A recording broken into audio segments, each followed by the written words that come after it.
Welcome, everybody. This is the September 24th, 2025 AI update on the AIX Higher Ed podcast. All right, today, we'll hit our major themes. We have Gemini coming in Chrome, which is a big deal for agentic browsers. Some data center expansion, which will show you how much growth we have. Safety concerns, which we'll primarily talk about in terms of kind of the growing capabilities. A few model advances, software applications. Brief thing, we're starting to see some more AI societies emerge and some progress at the university level, including some coverage of the Mary Washington Center. And, a couple thoughts on jobs. We work so hard, but, we don't know. This is the first story, and this is Gemini in Chrome, and certainly a big deal in terms of expansion of access.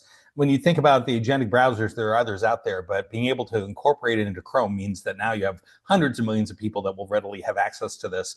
This is, of course, Google trying to keep up with Perplexity and with other web browser companies, and it looks like a lot of capabilities here in terms of being able to fit it right into the workflow within the browser.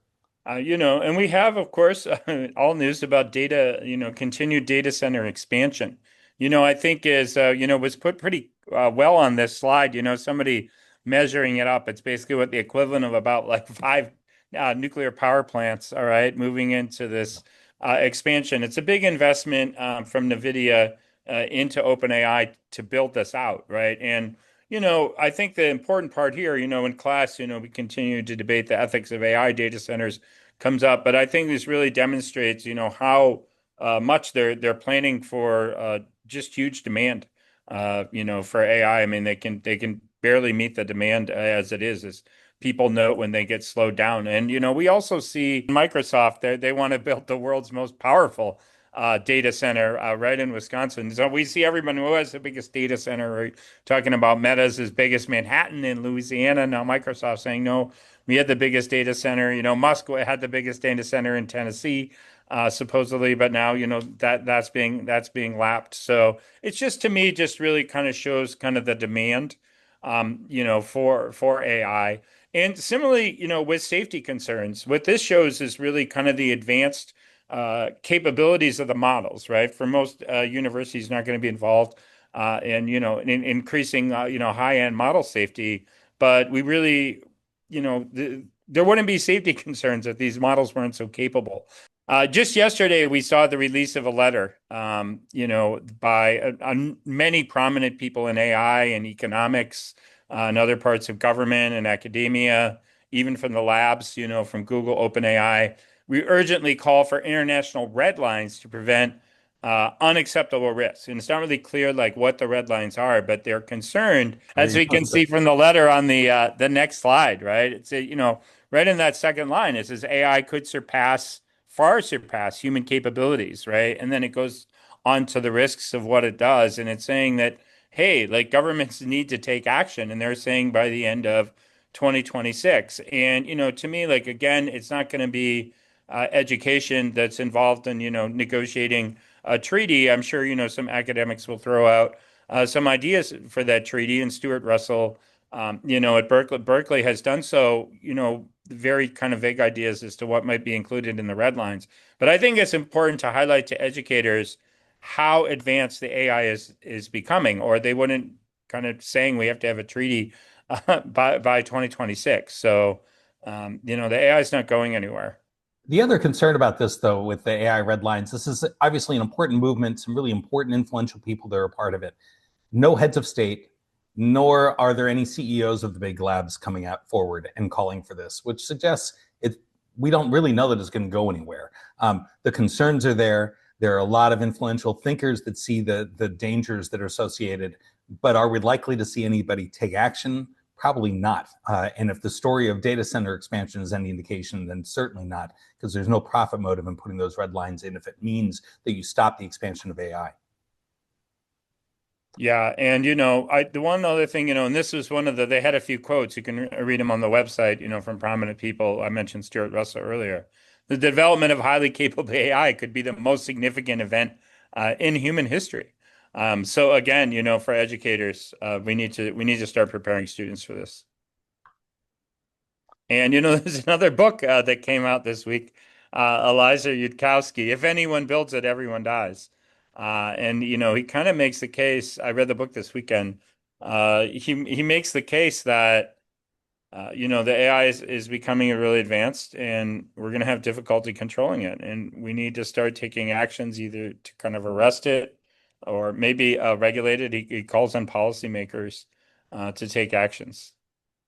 This isn't a new message from Eliezer Yudkowsky. He's very highly respected, a very influential member of the AI community, and was an early member of the research team, and now has really devoted his time to working on safety and concerns over safety. This is a continuation of that message, and he's coming out, full-throated opposition to the further development of AI because of the dangers associated.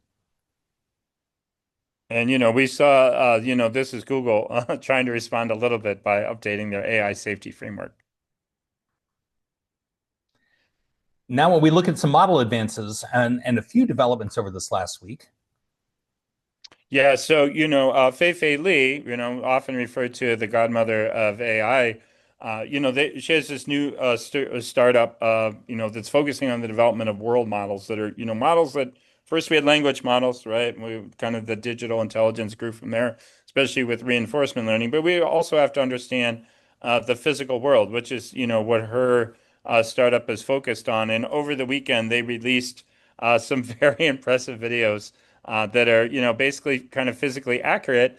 They're reproducing the physics of the world just from simple text prompts. So we're starting to see, the development of kind of more accurate physical AI.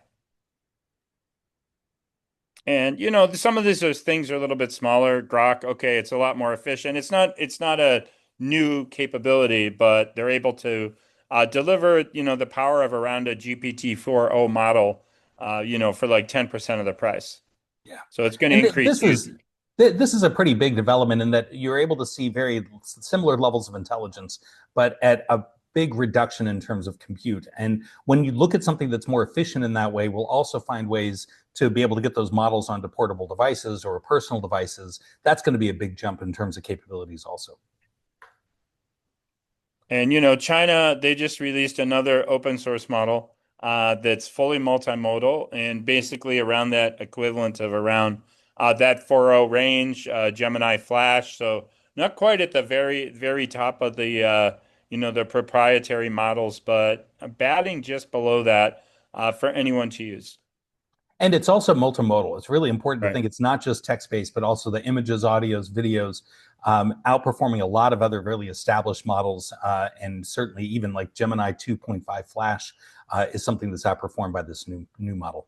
Now looking at some scientific advances, and there are a couple of reports that came out. This first one coming from Google DeepMind, talking about discovering new solutions to centuries-old problems in fluid dynamics. And it's another example of being able to use AI tools, not necessarily always generative AI, but different AI applications to be able to work on novel solutions to scientific problems that have existed for a long time. This is showing a greater and greater capacity for AI researchers to be able to do really interesting new science. And that could be more revolutionary than any of the generative AI developments that we've been looking at. And it just kind of just showing it's getting better at coding. Hit the tops of a university coding competition.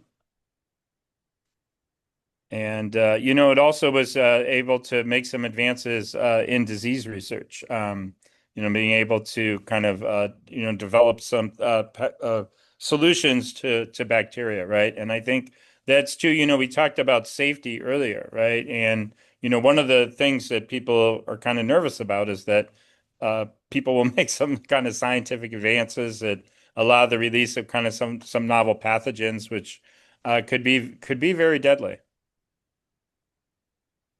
Now moving on to software and models and some advances over this last week.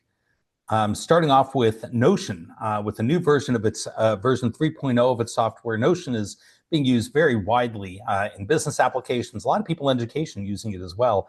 But the addition of AI agents, similar to what you see on other platforms, but an important development where we're seeing agents becoming really fairly standard in terms of what you're able to do with it, being able to incorporate different elements in the workflow. And they also continue to use Claude Sonnet and GPT-5 with Notion. So it's something that'll be really interesting to see how this continues to develop. We also have, so some people have started using gems. Gems are like GPTs. So gems are in Google and they're gems. And, you can kind of create this bot, and a lot of teachers started using them in education. I know, Anand, you did a great demo from some librarians, but they weren't shareable, right? They said, well, you could share the prompt you used to make the gem and then everyone can remake the gem. It really wasn't ideal, but but now the gems are shareable. You can share them with students, with teammates, with everybody. And, Gemini starting to get a lot more usage. So this is going to start to have a pretty big impact, I think, especially in education, especially in K-12, because K-12 really wasn't getting that much usage in general, of ChatGPT, but especially of their GPTs. Yeah, a very small change, but a big impact. And every time I talk to a teacher or educator that was working with Google Gemini, the fact that you couldn't share the gem was really frustrating. And it made it really difficult if you wanted to have your students have access to something or colleagues have access to something. Just going through those additional steps meant it wasn't going to be implemented. And so this is something I think a lot of people are going to be really happy to see. Just a couple brief things on, AI societies, right? People start thinking more about, okay, how are we going to work to kind of together, like with AIs, right? In Abu Dhabi, right? They're preparing a plan for a fully AI native government. By 2027, that's not that far off. It's only a couple of years off, with 200 different AI systems deployed across public services. We're starting to see that push in the US, at least at the federal level, and probably then next into the red states, and then maybe eventually into the blue states, to make more kind of services accessible through AI. People think that that's going to lower costs, which it will, right? I mean, Yeah. you're not going to have as many employees, and increase the efficiency of services, right? We all know what it's like to be in line at the DMV, right? So they're hoping to solve those problems. And it's certainly promising. There's a lot of potential there. I think we're going to see a couple of things that I would want to keep an eye on. The first would be that there's going to be kind of a cascading effect. It's not going to be just slowly rolled out. You'll probably find municipalities, state governments, federal government acting and then doing it all at once, and a lot of different AI deployments happening at the same time. And that's something that could be a little bit overwhelming. The second would be just the concern that if there's a quick move into deploying some of these AI models or AI systems without really testing or figuring out what the unintended consequences could be, we just don't know what that might entail. It's one thing for a company to deploy something, and if it doesn't work, then maybe the company goes out of business or they stop using that product. But when we're talking about governmental services, I think there's a different level of expectation for what that is meaning to provide, and the stability that should be attached to it. Interesting to see other countries develop plans like this. I worry that in the U.S. we won't have enough planning, but just deploying it without a lot of planning. And this, we showed last week, right? It's just kind of a follow-up, right? In Albania, they had the world's first digital ministry. This is basically what we're trying to do in Abu Dhabi. Now talking about some changes in universities and some news stories that have been coming out, and I'm happy to share the first one. This is coming from an article in Inside Higher Ed at the beginning of this week, and it's about my own university and a course that we offered this summer, Intro to AI. It was a one-credit course that we offered for free to all incoming and continuing students at the University of Mary Washington. It was a big success. We had more students enrolled than we anticipated. They performed very well in the class. There was great student feedback, and we're certainly looking at ways to be able to do this again in the future. Since this article came out, I've already heard from some other faculty at other schools asking about how we did it, what we could share, and happy to kind of share that model with others. This is a starting point. It's just one step, but it's a really important first step in providing a bit of a foundation for AI literacy for students. In our case, we were looking at a way that we could provide incoming students with some understanding of AI and academic integrity, the effective and responsible use of tools, and for them to start thinking about what the complications might be and what the impacts might be, implications of AI on potential career paths. And it's a great way to start conversations that we need to have on campus. Yeah, just kind of, getting them thinking about it. And now we see some, actions from other universities, fortunately, with I secure some funding as well, right? From the Carnegie Mellon was able to get a donation, a large donation to kind of advance their AI program in terms of, making opportunities available to students, right? I was just thinking, oh, Carnegie Mellon right there and next to the University of Pittsburgh where we went. Kennesaw State got an NSF grant to help kind of, educators understand AI and to take what they learn and to share it nationwide. So that's something that we'll probably all benefit from going forward. And two, we have here at Nebraska, they have an investment, I think, of $10 million into computing. There's a 15 credit graduate certificate that somebody can earn, right? So regardless of like what they're in school for, they can always pick up these extra credits, or they could just get the graduate certificate, right? 15 credits instead of maybe the normal, 30-ish credit degree. So they're making that available. And Indiana too, they've also received an NSF grant to develop a system to test, right? We have a lot of new tools coming out, AI tools. How are these being used in education? What are the most effective uses? What are the most effective tools? So we see a lot of universities starting to get involved in supporting education and really societal wide, at least U.S. wide, where this will be shared, and I'm sure overseas as well, to help advance the knowledge and the conversation. Oh, and we had the Fairfield, with they have also an NSF funded AI ethics collaborative research project, right? To look at kind of the ethics implications. So we see a lot of universities too really taking advantage of NSF grants.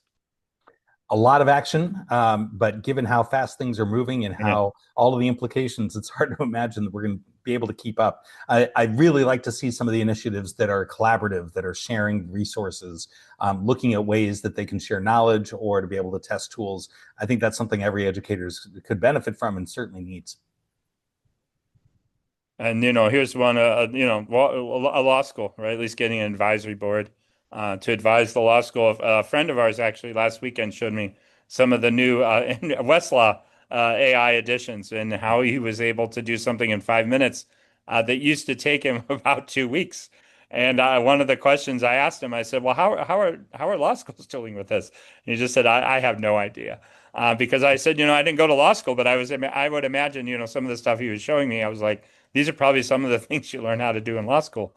And he said, yeah. So, a lot of interesting implications here. Yep. Now, moving on, some challenges coming from this last week, and I'll let Stefan talk a little bit about this first one in this paper that came out in early September. Yeah, so there's this paper, and then on the next screen we'll show you another paper. But there's two papers that from economists, one at Yale, and that's one from the person at Yale. I forget where the other three people are from, but they're kind of modeling out basically what a world of AGI would look like, in terms of the job market. And it's not really, honestly, it's not so great, right? Both papers basically argue that once you get to AGI, full human replacement in most jobs would be possible. But I think that's something, just because something's possible doesn't mean, that's necessarily what we want. And I think what we want is, something we're going to have to give a lot of consideration to, which is why we need, places like the Center for the Liberal Arts, right? Because it's not a technical question, right? Like, what do we want to replace, right? We're going to maybe be able to replace a lot of people at work, but how do we want to kind of, interact with people, in outside the home, right? And in these other environments, what services do we think would actually be best provided by humans, even if they can be provided by AIs and robots? What kind of ethical obligations, right, do we have to each other? People talk about universal basic income, or just really, a lot of people, Eric Ben-Jolson really kind of always talks about an economist at Stanford involved with their AI initiatives, we really need to kind of focus on technology augmenting people rather than replacing people, right? And so a lot of these questions, so people debate this, right? They'll say, well, it's not going to be all the jobs, it won't be everything. Okay. But it kind of begs the question a little bit, right? It's going to have a pretty big effect, and we've got to really start thinking about kind of what that means and how we want to live. These are important ethical discussions and societal discussions. So there was certainly a time where AI was really in the realm of technologists, and now it's time for for those of us in liberal arts institutions to view it as the liberal arts, or to view it as philosophy or sociology and the humanities, bringing to bear some of those same critical skills. There's a lot more to explore here, but papers like this are a good starting point to be able to at least give you a sense of what's being projected, and then we can have further discussions about it. I'm Yeah, sure and there'll it be much. really, oh, sorry. Go ahead. Right. I'd say it really even brings us back to, what we talked about first, right? Like these safety concerns, right? And it's really going to be humans, right, that are kind of deciding the answers to these questions, right? And as you pointed out, okay, well, there's no, people from the technology companies on board, really influential people, but not the leaders, right? We don't have the CEOs signing these, right? We don't have leaders of government, and that may take a little pressure from the grassroots of society, right? But part of that also involves more people becoming aware of these issues, because it's really humans that are going to kind of, chart the course. There's that point about societal awareness is a really important one, and I've been thinking recently that we appear to be reaching a point, kind of a tipping point of just the rest of society understanding that there's a lot going on here that they weren't really aware of before. It'll be interesting to see how that plays into the next election, the midterm elections, Right. because that's going to be a topic of discussion about what regulations should be there, what the economic policy should be. Where do we go from here? So we'll cover that and much more in the coming weeks. Thanks, Stefan. I appreciate this and enjoy the discussion, and I'll see you again next week. Yeah. I'll see you then.